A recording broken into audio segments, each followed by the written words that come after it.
Hola, ¿cómo están? Soy Vlad. En este video voy a demostrar la exploración de los reflejos neurológicos que forman parte fundamental del examen clínico.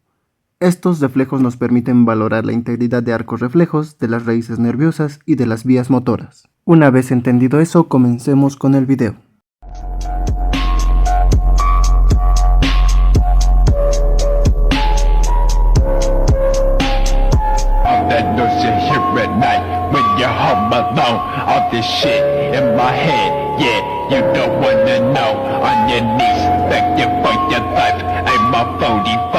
Comenzando con los reflejos osteotendinosos, vamos a tener el primero, el reflejo bicipital, que depende de las raíces C5 y C6, donde se percute el tendón del bíceps con el codo en ligera flexión.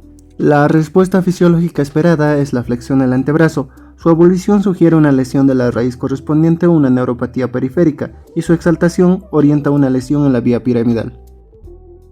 Para el siguiente reflejo estilo radial o brachioradial, las raíces que inervan son C5 y C6, donde se percute sobre la apófisis estiloide del radio. La respuesta esperada es una flexión con ligera supinación. Para el reflejo tricipital inervado por C6 y C7 con el codo semiflexionado, percuto el tendón del tríceps. La respuesta normal esperada es una extensión del antebrazo. La hipoarreflexia se observa en lesiones periféricas y la hiperreflexia en lesiones centrales. Para el reflejo rotuliano o patelar depende de la L3 y L4. Con la pierna colgando, percuto el tendón rotuliano. La respuesta normal es la extensión brusca de la pierna. Su ausencia indica compromiso radicular, mientras que su exageración se relaciona con una lesión en la neurona motora superior. En el reflejo aquileo, las raíces que inervan son S1 y S2. Con el pie en dorsiflexión percuto el tendón de Aquiles. La respuesta fisiológica esperada es una flexión plantar del pie. La ausencia sugiere lesión radicular o una neuropatía periférica. Para los reflejos superficiales tenemos el reflejo abdominal inervado por T6 y T12, donde se estimula la pared abdominal en dirección hacia el ombligo. La respuesta fisiológica es la contracción ipsilateral de los músculos abdominales. Su ausencia indica lesión en la vía córtico-espinal. Viendo el reflejo cremastérico correspondiente a L1 y L2, estimulamos la cara interna del muslo. La respuesta esperada es una elevación del testículo. Y en el reflejo corneal estimulamos suavemente la córnea con una torunda de algodón. La respuesta fisiológica es el cierre inmediato de ambos párpados. En el reflejo plantar esperamos una respuesta fisiológica con una flexión de todos los dedos del pie. En cuanto a los reflejos patológicos tenemos al signo de Babinski, que consiste en estimular el borde externo del pie esperando una extensión de hallux. La presencia de esto indica una lesión de vía piramidal. El reflejo de Hoffman consiste en golpear el dedo medio esperando una flexión involuntaria del pulgar y del índice que indicaría una lesión córtico-espinal. Para el reflejo de Oppenheim, que consiste en presionar la cresta tibial, esperamos una respuesta igual que la de Babinski, que consiste en una hiperextensión de hallux.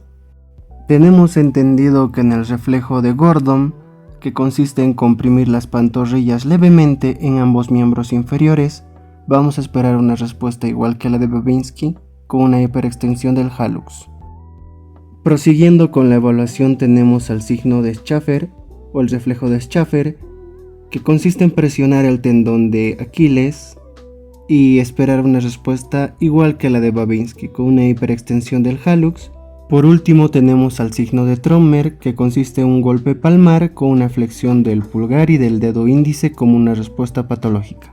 Prosiguiendo con la evaluación de fuerza y tono muscular, vamos a tener una evaluación en una escala del 0 al 5, donde 0 corresponde a una ausencia total de la contracción, 1 contracción visible y sin movimiento, 2 un movimiento con eliminación de la gravedad, 3 un movimiento contra la gravedad, 4 un movimiento contra resistencia parcial y 5 una fuerza normal contra resistencia completa. Para la evaluación de miembros superiores, vamos a verificar el deltoides solicitando una abducción del brazo contra resistencia.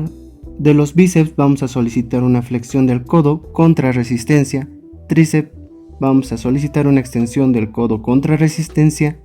Extensores y flexores de la muñeca y dedos. Vamos a pedirle al paciente que extienda y flexione contra resistencia. Todo esto se verifica y se evalúa para descartar hipotonías, hipertonías como por ejemplo una hipotonía que se observa en lesiones de neurona motora inferior o cuadros cerebelosos, una hipertonía espástica típica de lesiones de la vía piramidal, caracterizada por el fenómeno del cuchillo en resorte o signo de la navaja, una hipertonía rígida, que es propia de los síndromes extrapiramidales con el clásico fenómeno de rueda dentada. Algo que también tenemos que evaluar es el tono muscular. También tenemos que comparar simetría en ambos lados, movimientos pasivos que nos dicten un buen tono y una buena troficidad muscular. En miembros inferiores también tenemos que evaluar de la siguiente manera, que sería cuádriceps con extensión de la pierna en la rodilla contra resistencia, isquiotibiales con flexión de la pierna contra resistencia, la tibial anterior con dorsiflexión del pie contra resistencia y el gastrocnemio junto con los flexores plantares con flexión plantar también en contrarresistencia. Siempre comparar ambos lados para detectar asimetrías y evaluar el tono muscular con una exploración del tono muscular donde mediante el movimiento pasivo de las articulaciones se descarten, como ya bien dijimos, hipertonías, hipotonías. Con esto concluimos la evaluación de tono, fuerza, en aspectos esenciales para el examen neurológico que permite localizar lesiones y orientar sobre un diagnóstico clínico específico.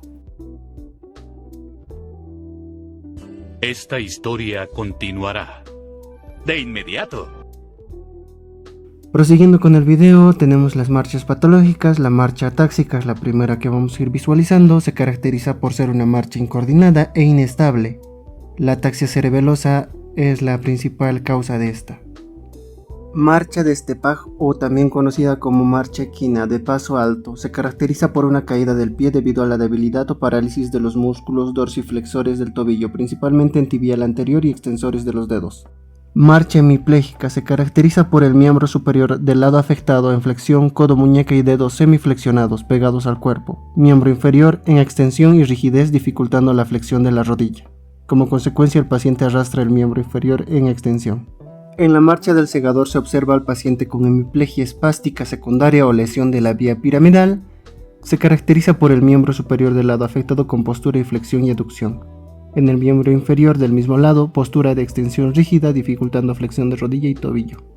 La marcha espástica se produce por una hipertonía y espasticidad de los músculos extensores de los miembros inferiores, generalmente secundaria a una lesión bilateral de la neurona de la motora superior, también llamada marcha en tijera. Marcha parapirética, caracterizada por hipertonía extensora en ambas piernas, dificultad para la flexión de rodillas y tobillos, pasos cortos y lentos, también rígidos.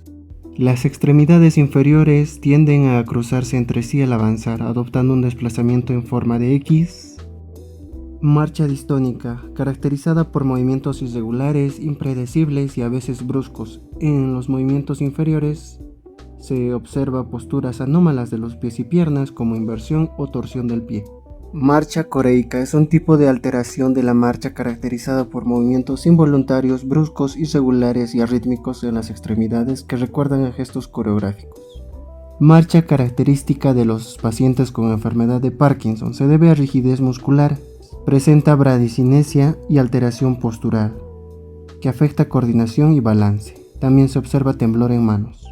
Se indica al paciente que camine colocando un pie justo delante del otro. El paciente camina en línea recta con los ojos cerrados. Debe observarse si el paciente puede caminar y mantener la línea recta sin desviarse.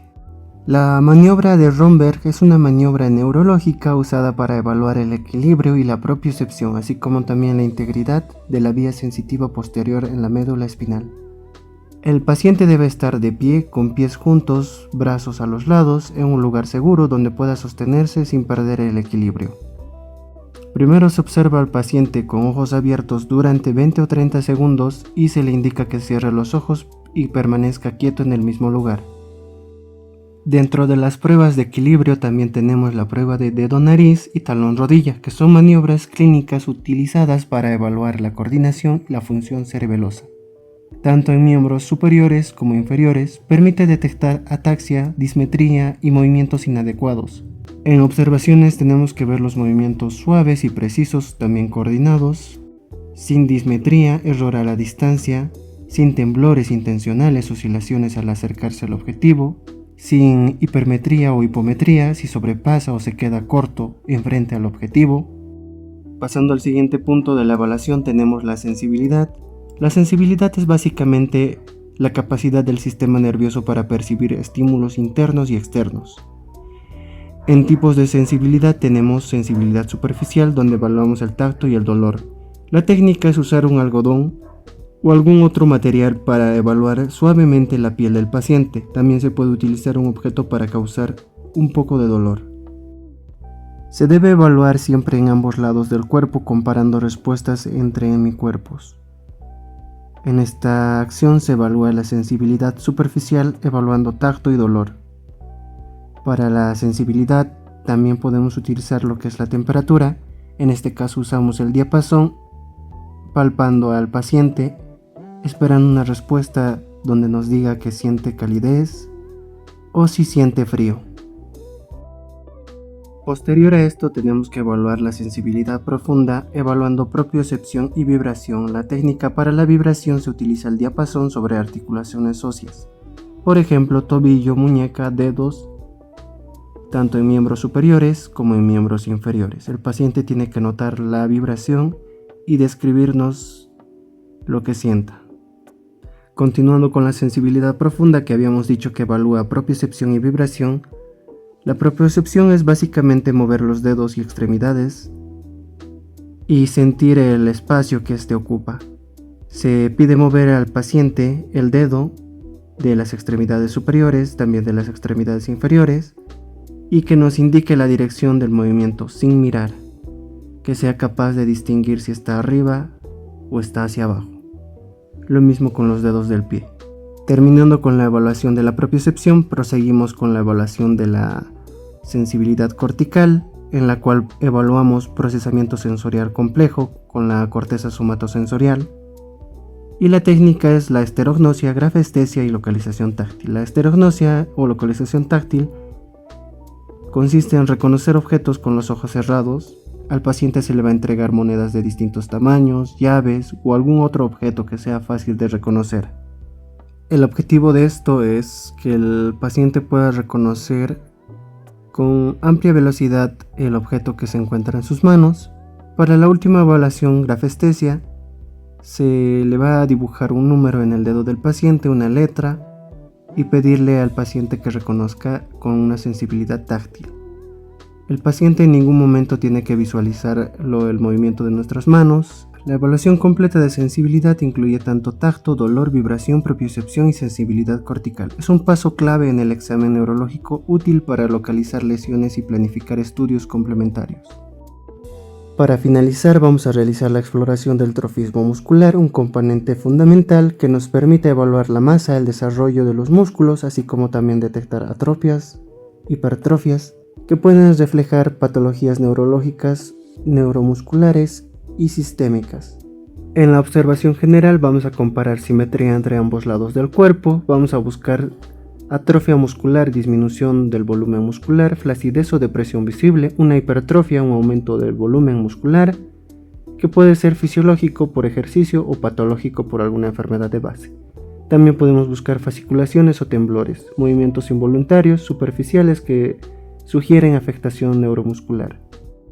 Y de esta manera hemos concluido con la evaluación neurológica para poder dar un diagnóstico preciso al paciente.